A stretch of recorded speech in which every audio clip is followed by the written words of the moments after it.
do you become yourself? Can you simply choose who you want to be, or do you have to find it out yourself? I believe we can learn about ourselves through our interactions with others. But inside every person you've ever come across is a different version of you. Who you are to them could be completely different from how you are to you. Does it matter how you see yourself if others cannot see you the same? But if you don't have anybody to learn from, how will you ever truly discover who you are? You play dating sims, that's how. One of the first dating sims I played truly for myself was a little-known title called Pizza Game. This is a parody on the dating sim genre made by Plasterbrain, though the more famous person attached to the game is Brendan Blabber, who did the art for the game.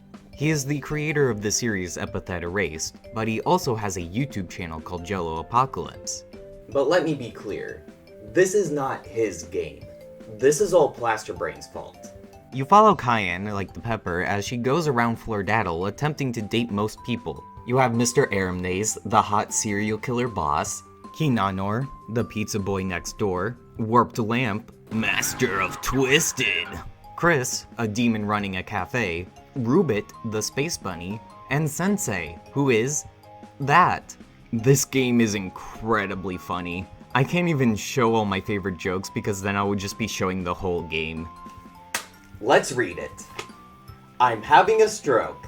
It also probably has the most spelling errors in any piece of media ever, most of which are intentional. Plasterbrain has made some great music, so of course the music in this game is top-notch. I love it so much, I have been using it in every single one of my videos. Cafe for Demons I play whenever I talk about raw meat. Undercover Date is just someone saying undercover date repeatedly. Mr. Aramna's rap is the perfect song ever. Something something pizza and something something bones. I evicted 40,000 orphans out of their home. Just when you thought these rhymes couldn't get any iller. Oops, I might be a serial killer. Infinity Red Balloons is like the perfect sad song. There's also some beautiful ones too, like Rubid Ears in the Wind, or Joker, which is an entire song for like a 3-second joke. It plays one time in the game. I remember playing this in the computer room of my house, and my mom looked over, saw Sensei, said, "Sensei," and I was too embarrassed to continue playing, so I stopped altogether. So Mom, if you're watching this, that's Sensei. I hope you're happy. I would recommend this game, though you should go to the itch page and install a patch that hides the Rubit treats. Otherwise, you'll be stuck with annoying pop-ups through the entire game. Or, you can watch the fully voiced live streams on Jello's gaming channel. I'm not your boss.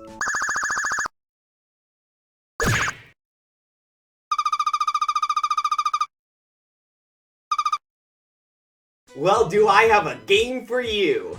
Tax7 3000 is a dating sim with the sole purpose of helping you file your 2022 federal tax income return. You better get on this quick, tax season is just around the corner. Suitable for single filers without dependents. The game is designed for people without bitches. I'm pretty sure this game was made specifically out of hatred towards corporate tax filing services because most other countries have that service for its citizens for free, but due to the constant lobbying in the US, filing your taxes has become deliberately confusing for the average person, so you have to pay for these services. That's why I just have my sister do them. We just moved to a new city and now we need to pick up some stationery. Oh, I've got some stationery right here. Hold up, let me sign my name so that people know it's mine. While we're there, we physically run into Iris, who is a completely normal girl who asks completely normal questions, like if I'm a US resident. No. She invites us for coffee, if we're not busy. You know, tax season and all. Haha, yeah. What? We haven't done our taxes. And I never will! We meet up with her for coffee, and we get to know each other through some simple icebreakers, like if I'm married or if I have any dependents. Did I sell, trade, gift, or receive any cryptocurrency? Yep, you know me. Always the crypto enthusiast. And you can buy my new cryptocurrency, Bitcoin. It's like Bitcoin, but if you buy it, you're a bitch. Iris works at the library and she invites us over there the next day, and it seems she left her secret diary out in the open. Let's read it to see all of her dirty little secrets. Dear diary, today when I woke up I had orange juice and an English muffin with raspberry jam. I had never had raspberry jam before and I liked it more than grape jelly, but not as much as orange marmalade. While exiting the store, I walked headlong into someone standing outside. That was me! She was stuck doing work, so tomorrow I'm gonna run an errand with her at the local office building. But the copy machine isn't working. This date is fucking ruined. We are now tasked with somehow hacking into the machine, and if we fail, Iris will think less of me. She wants to test it using my W-2. Mine is for the rules for the tabletop RPG Feast of Legends. What is your total taxable income? $4. You've been working hard. What is your withheld income tax? $270 million. How much Social Security tax was withheld from your income? $17 billion. You know, the federal limit on Social Security holdings is $9,114. It looks like your employer may have withheld excess Social Security tax from your paychecks. That bastard! Next, we go on a coffee date where we talk about things like my home address and my Social Security number. That's so cute of her to do. What is your job? Slut. Were you legally blind on December 31st, 2022? No, but every other day I am. You know, I might as well be considered blind with these glasses. I can barely see out of them. Good thing I chose a job where I have to stare at a screen all day. Like slut. This girl's got a secret. Don't ever get involved with TurboTax. They're dangerous. We're going to meet up with her again at the library, for real this time, I swear. And I don't know, we do more things specific to my tax returns or something. And she invites me back to her house. There's something I need to tell you. I've put together your whole tax return. What? I had no idea. That's what you were doing this whole time? You weren't just asking for my social security number just to be quirky? Based on my calculations, you'll get a tax refund of $270 million. How much of it would you like to get refunded? All of it. Now I have my taxes done and also a new girlfriend. Nice. This was honestly very cute and very informative. I don't know how much of the actual process can be translated over the years. Some information would have to be updated, but it made the process very simple and easy to follow. As a dating sim, I honestly really liked it. In a normal human setting, having someone ask you these questions is a green flag. I'm colorblind, but here it's very enduring. It's Iris's hyperfixation, something she's passionate about and uses it as a way to connect with you. It was fun, I genuinely enjoyed my time with it. Unsurprisingly, many anime have been given the dating sim treatment. Considering that Rent-a-Girlfriend is a show that exists, it just makes sense. Of course, the one anime completely deserving of a dating sim is the completely romance-oriented show, Neon Genesis Evangelion. An anime I have never watched. If you don't know Evangelion, that makes two of us. Neon Genesis Evangelion Girlfriend of Steel 2nd was the second Evangelion dating sim released in 2005 for the PlayStation 2, PSP, and PC systems. The first Girlfriend of Steel has you dating an original character, but for the sequel, we focus on the main cast of EVA pilots, except for Karu. They won't let you date Karu. Why won't they let me be gay? Well, let's go ahead and get started. I will of course be playing as the iconic character from the series, Yelling Shinji. His weight is 6'6" and his height is 5'9". This game has us going through the day-to-day life of the Evangelion boy as he attempts to balance his dating life, school life, and fighting the angels. We can date either Rei or Asuka, doing different quests to gain affection until we are able to go on a date with them. But first, we need money, which we get from fighting the angels. Sachio, Ramiel my beloved, and Material. That's how you pronounce them, I'm sure. We buy them hair dye because those colors aren't naturally occurring in nature, and go on the date. Once we get back home, they tell us a secret. Like they eat sand, or she's a psycho murderer. The end. I don't think this passes the Bechdel test. I have a confession to make. I have been lying to you this whole time. This isn't an official Evangelion dating sim. This is a fan game called Eva 4, a parody of Evangelion posted onto Newgrounds. And if you know anything about Newgrounds, this game makes sense. It's filled with pointlessly edgy and borderline offensive humor, and I've got to admit, I liked it. Some of the responses and scenarios are pretty funny, if only for the shock value, making up for the simplicity of the game. Unconventional Ray has become a drunk and throws up into your mouth on your date, and eccentric Asuka is surprisingly normal, except for the whole sociopathic tendencies. She's less abusive to Shinji here than in the show. As much as I love Evangelion as a series, I'd rather play this than an official dating sim.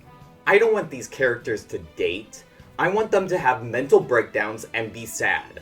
And as fan games go, this is probably the one that I've enjoyed the most. If only ironically.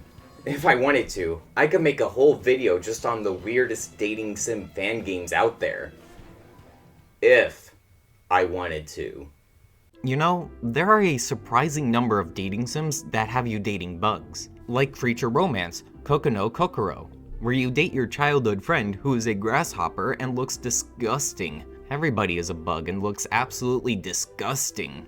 You confess your love on 9/11, but there's also Suri, which is made by the same developer who made In Stars in Time, a game with no insects.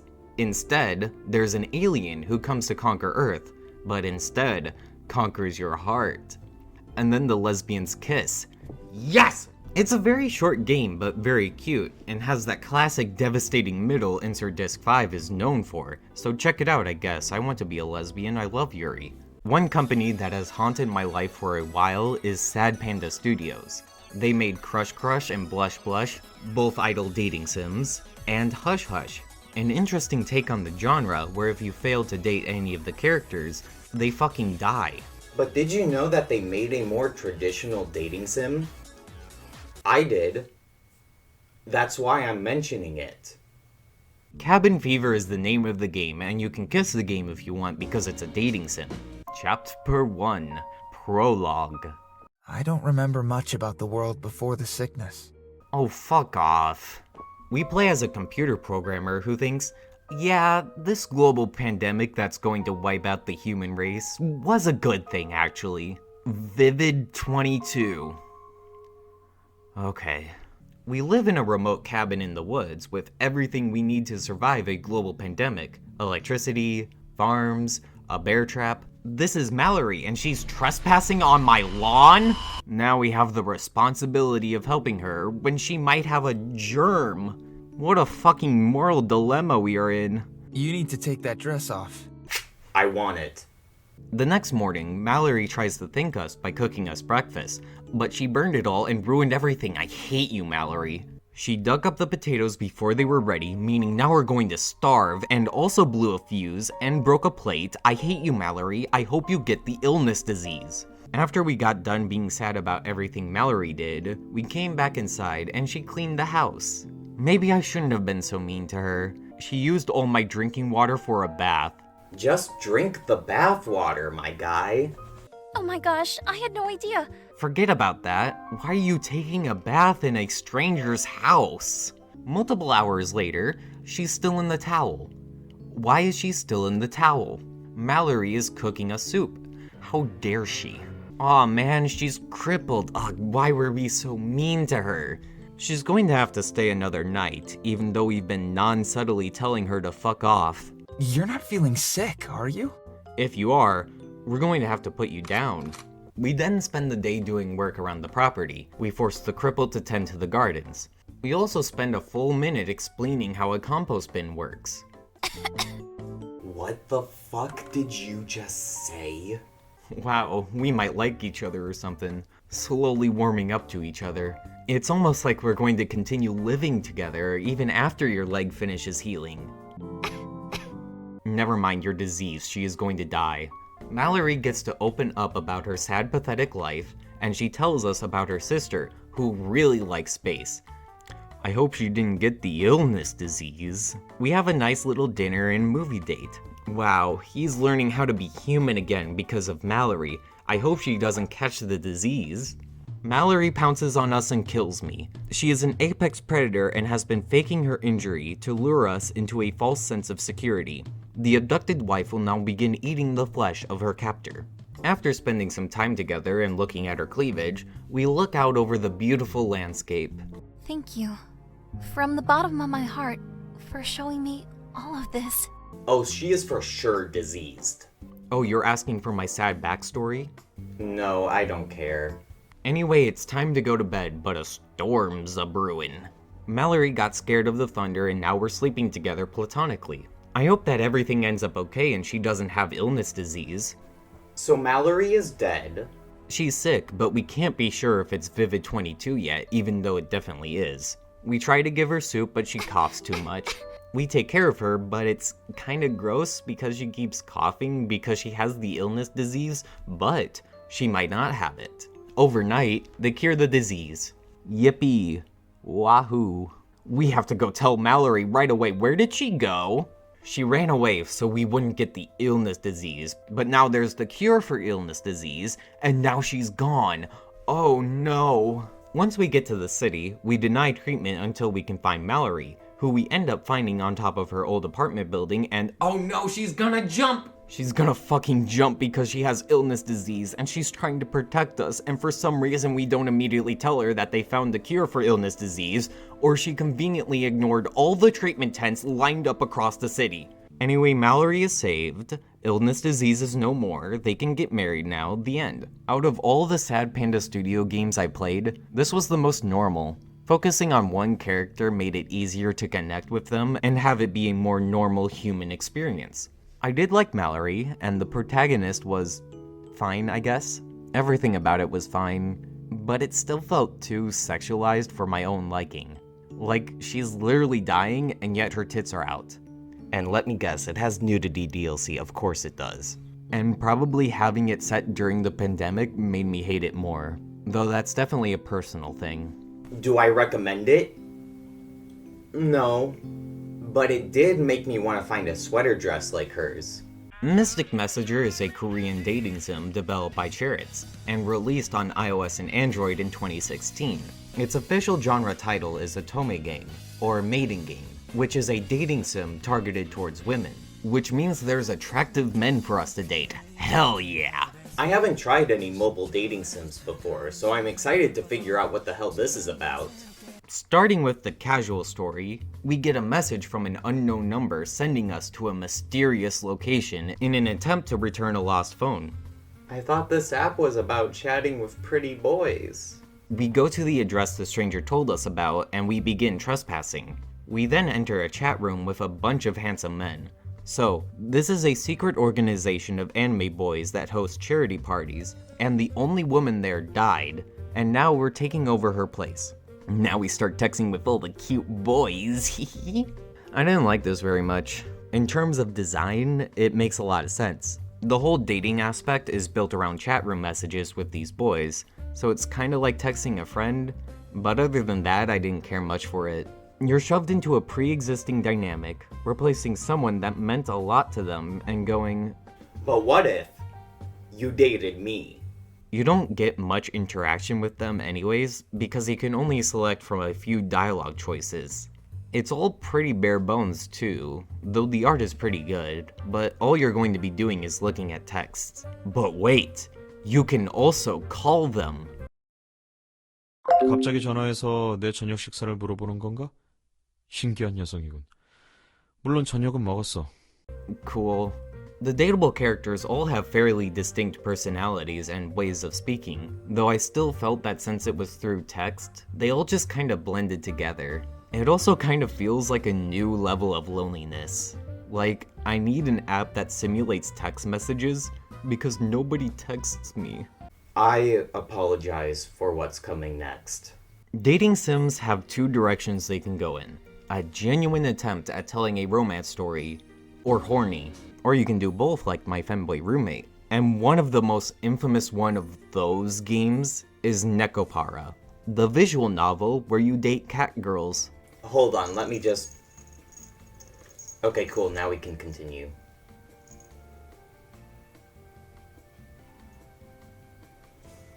Published by Who Fucking Cares and developed in the deepest pits of hell, Nekopara Volume 1 is the first of 3 mainline entries, so the fun never has to stop.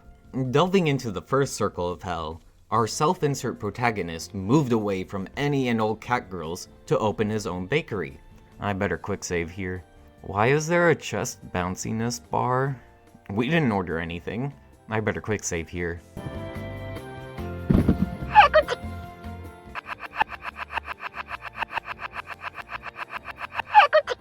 Is this human trafficking? Sorry, I can't hear what you're saying. It's almost like you're in a box or something. Oh, fuck! Inside the box were 2 cat girls. Oh, thank God. For a second, I thought it was gonna be people. And that's my first gripe with this game, the cat girl situation. So, since cat girls don't exist in real life, Nekopara feels the need to justify why there are cat girls and their role in society. They are genetically modified humanoid cats. Whatever, I don't have to like this. These days, cat girls fit into society. That's good to hear. As pets. Oh. So now this makes every part of the game incredibly awkward. Here are your pets, who are fully sentient, calling you master. Do you want to have sex with your slave, or your cat? Or perhaps both?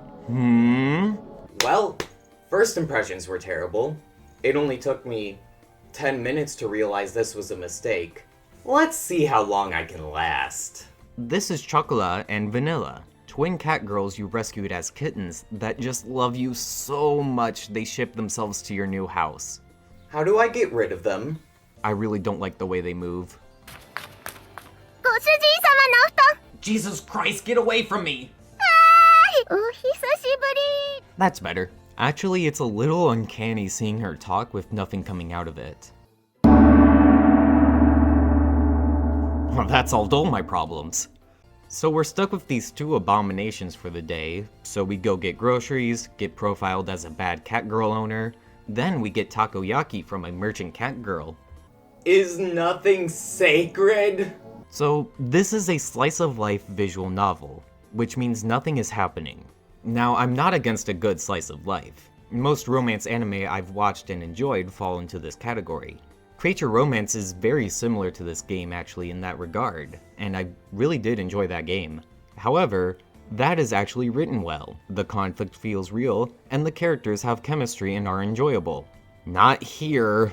The way that I view it is that this is a way to see more of a character's personality, how they would react to day-to-day life. In this case, it works more like a self-insert. What would it be like if I went grocery shopping with my 2 cat girl wives? With that being considered, the self-insert in question is uninterested in the cat girl's moves, even avoiding it or denying it from happening, which is surprising considering it's one of those games. Like for instance, in the next scene, he refuses to share his bed with them, despite them begging for them to share. They also wanted to take a bath with him. Oh really? I wonder why. There's also some weird stuff going on with, like, their age. Both Chocola and Vanilla are 9 months old in cat years. In human years makes them roughly 18 to 19 years old, but they certainly do not look or act like that. We get some sad backstory. I don't know, I skipped through it. I couldn't give a shit. Okay, so moving on. Due to negligence from our bitch sister, we're stuck with these freaks of nature for the rest of time. So they will start working in our bakery. We get them new uniforms, and that's a panty shot. Yep, I'm done with this. I thought I would be able to make fun of all the weird horny shit going on, but I do not have the willpower to sit through 7 more chapters of sexualizing underage slave cat girls. If you like this series, I think less of you as a person. I need something different to play, something less horny. Okay. Sucker for Love, Date to Die For is just to die for. "Oh, stab me right in the jugular, oh, it's so good," is the sequel to Sucker for Love. The first game in the series has you dating a variety of eldritch horrors, including Cthulhu Girlfriend and Golden Monarchy. I actually now have the books for both Cthulhu and The King in Yellow, and American Psycho. There was also Nyarlathotep based off of Nyarlathotep, but instead of being a tall, swarthy man, it's a buff mommy cat goddess. In this one, we date Roxanne, the Old Mother and Black Goat of the Woods, inspired by, well, I can't say that. We play as Stardust as we return to our hometown of Sacramento, only to find it being taken over by the Thousand, a cult that uses Roxanne's power to expand the Black Woods. We hurry back to our childhood home, summon Roxanne to banish her, and she's chill with it. She's just chill like that. She explains that the Thousand is forcing her to stay in the mortal realm, and us banishing her is the only way out. So we have to do the rituals. Only one problem. They require a partner, and I am bitchless. So we have to summon our ideal partner, and it's going to be Roxanne, isn't it? Yes, it is. Now we have to do the rituals while avoiding the Thousand. The game is split up into 4 parts, each being a separate date with Roxanne. It gives it a better pace than the original and builds up to the finale pretty well. The gameplay is largely the same, collecting things, say the line, experience the horrors, only this time there's a larger map we have to navigate, and doors. Yes! The doors are fine. They add tension when opening them because you never know who's gonna pop out and kill you, but they also just get in the way when trying to move around. It still retains the same vibe as the original, the abstract horror of dealing with entities beyond our comprehension. We end up getting a main antagonist this time, Buck, who performed the ritual kiss of immortality and became immortal. Whoops. He's pretty strong throughout the first part of the game, but the final encounter is pretty weak, honestly. I think that explains this game pretty well, actually. Most of it is pretty strong, but some aspects are very weak and just drag it down. It's a sequel, a good sequel at that. Everything taken from the original game is done just as good here, but some segments are just off. Too often are you just waiting around for things to progress. One of the true endings have you convincing the cultists you're stronger than them, and if you succeed, the rest of the episode has no threat, no way to lose. Roxanne is interesting. She's hot, don't get me wrong, and being the goddess of lust and fertility, she certainly acts that way. But also, half of her dialogue is just explaining the Lovecraftian horror of the situation. Back to Buck, his motivation is that he is immortal and wants to die. That is his entire motivation, and it's established to us very clearly that he cannot die. Even if Roxanne wakes up from her dream and this reality disappears, he will persist. This is all things we learn from Roxanne. So why is there a conversation stating that humans with enhanced lifespans choose to end themselves within a year, and Buck has chosen to live thousands?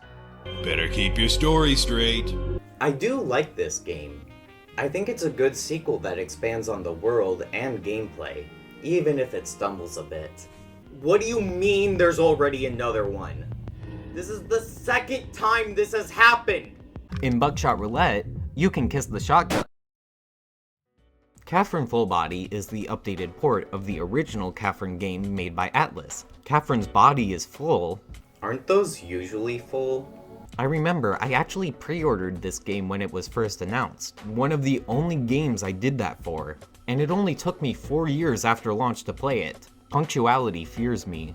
You play as Vincent Brooks, a 32-year-old software engineer who doesn't have much motivation to act like an adult and deal with the life he has, specifically dragging his feet with marrying the first dateable option, Catherine, his girlfriend of 5 years. He then later meets Catherine, who is everything that Catherine is not. A young woman who isn't interested in marriage, only a good time. Now Vincent has to choose between what he knows is the quote-unquote best choice, or the one that fits with his current mindset. So he does what any sane person would do. Cheat on her. This is the beginning of the nightmares. A series of trials where he has to climb an ever-falling tower of blocks, along with a ton of other sheep in the same situation. If you die in the nightmare, you die in the real life. Each night he has to climb this tower, answering questions about how he wishes to live his life and experiences his relationships, helping others along the way, and at the end, running away from a personified version of his current anxieties. And each day he has to navigate his ever-crumbling life as his cheating continues and new bombshells are dropped, like how Catherine is pregnant, and one of the Catherines is cheating on him? What? How dare she? It's odd to call this a comfort game as it deals with some heavy and mature themes, but when I played it, it was something that I really needed. It's a game where it didn't force me to slow down, but I actually wanted to. I usually never listen to the dialogue of NPCs if I don't have to, but here, I wanted to hear what everybody had to say, what they thought of what was happening, and their justifications to why they're being punished. In real life, you'll spend time at the bar, drinking and talking to your friends about everything that's been going on. Just being able to slow down, take in the story, and do my best to help Vincent made my nights just a bit more calm, more free. It has such a unique style that really enhances the whole experience and brings a great vibe to it. The narrator being this nicely voiced man, Strive for the goal by creating a path step by step. the sheen on everything, how it's being broadcasted on a show called Golden Playhouse. Oh my god, it even has a watermark. This is also one of my favorite video game OSTs. The songs at the bar are so atmospheric, then in The Nightmare, it's properly intense. It's a mix of original and remixed classical music, and it's just so good. I have a few tracks on rotation in my playlist, and it makes going to the grocery store really intense. They also lean heavy into the Christian aesthetic. The nightmares have you climbing this tower, aiming to reach the final floor, the cathedral. Each question is asked inside a confessional booth, and cherubs are always floating around. The people are depicted as sheep, needing to be guided on a path of righteousness. It's something I like about the game, and it doesn't feel too forced. At least to me, he is bathed in heaven's light at the end of each nightmare. But one thing that really sets it apart from all other dating sims is that it has actual gameplay. The nightmares are all pushing block puzzles, where you're trying to build a path to the top while reacting to the ever-changing environment. You can also push or pull them, and they stay floating as long as an edge is touching another block. And each time this happens, the announcer says edge to remind you that that just happened.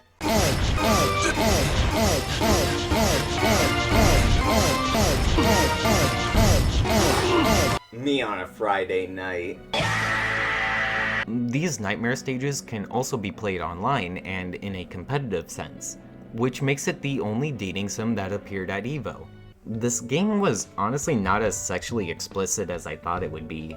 I mean, look at the cover art. Vincent is caught in those titties, though it's still sexually explicit. You can get glasses that show everyone in their underwear, and there's multiple perfectly censored nude scenes. But I mean, it's less than I thought. I do recommend this game, but I also want to talk about the endings. So if you want to avoid spoilers, skip to here. I chose to stick with Catherine because I thought she was best for Vincent. She's responsible, has a job, we've been dating for 5 years, come on now. So we meet up with her one last time, break up with her, and that's that. Now we can finally be confronted about cheating because she knew the whole time, of course she did. So she rightfully breaks up with him, but something fishy's going on here, because Catherine has fully disappeared. All of her info, gone. Nobody's seen her. She doesn't exist anymore. Nobody seems to remember her, except for the owner of the bar. In confronting him, he accidentally reveals that he was behind everything. He has been trapping men in nightmares to punish them for not marrying and having children, similar to politicians. Oh, and Catherine? She's a succubus. I wish she had a gun. We now have to climb the tower one last time to beat Thomas Mutton, the first human to ever climb the tower, in order to stop the nightmares and prove Catherine was real, so we can grovel under Catherine's feet and get married. I got the good ending for Catherine's route, which is one of 13 in the game. Bad, good, true endings for each. Like Catherine's good ending and true ending has us going to hell and battling people. And freedom endings, where Vincent can finally be who he wants to be. But I do wonder, What would happen if I picked a different route? When re-releasing the game, Atlus decided to add new content in the form of a third dateable option, Rin. I haven't played the original, but from what I've heard, you can really tell when the story diverges to add her in. Hey, Rin, come here! I'll see you later. Anyway, did you hear about Paul? He's dead. She has amnesia and works at the bar he frequents, but she also appears in the nightmares, playing a piano to help slow down the falling blocks. Her song Tomorrow brings a sense of ease in this chaotic nightmare. While both Catherine serve as a type of woman who Vincent is interested in, Rin is the only one he seems to fall in love with and learn from. She's able to be herself without any outside pressure, and she loves Vincent for who he is. But it can't all be peaches and cream because Rin is actually a boy. Cool. And let's just say, things don't go too well. Don't touch me!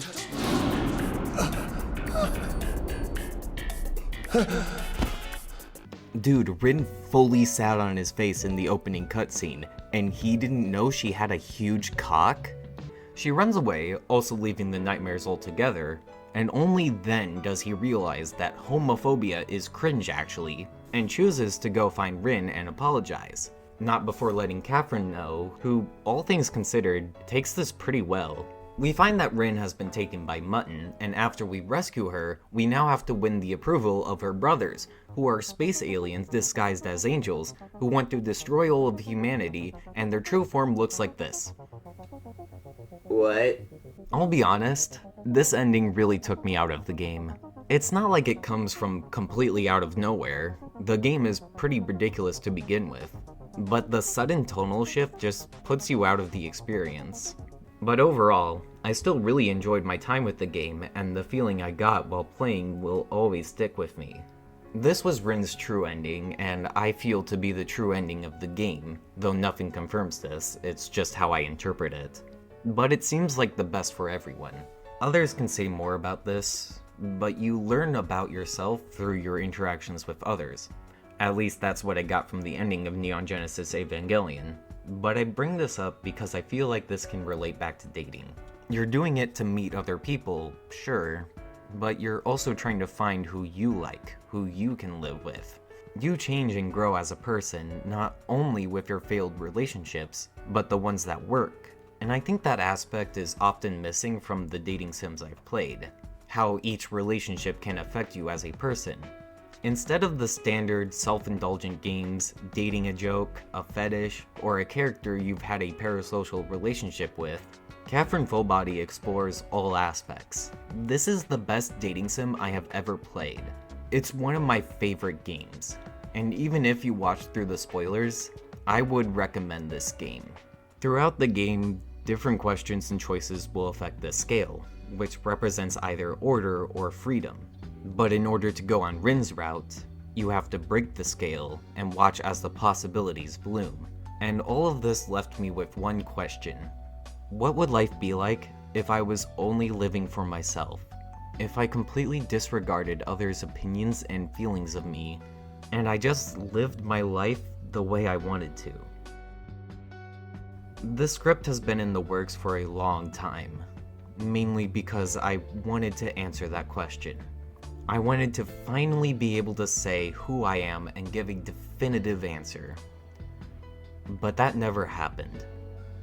I started making dating sim videos because I thought I was Arrow Ace. I feel no romantic or sexual attraction to anyone.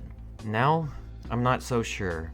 Living as your true self has been a message that has stuck with me, and now more than ever, I've been trying to live up to that. Who I am now may not be who I am 5 years from now, but I'm also different from 5 years prior. All that I can be is unapologetically and unequivocally myself. And that person doesn't really want to play dating sims anymore. Which sucks because I just bought Date Everything and now I have to date everything.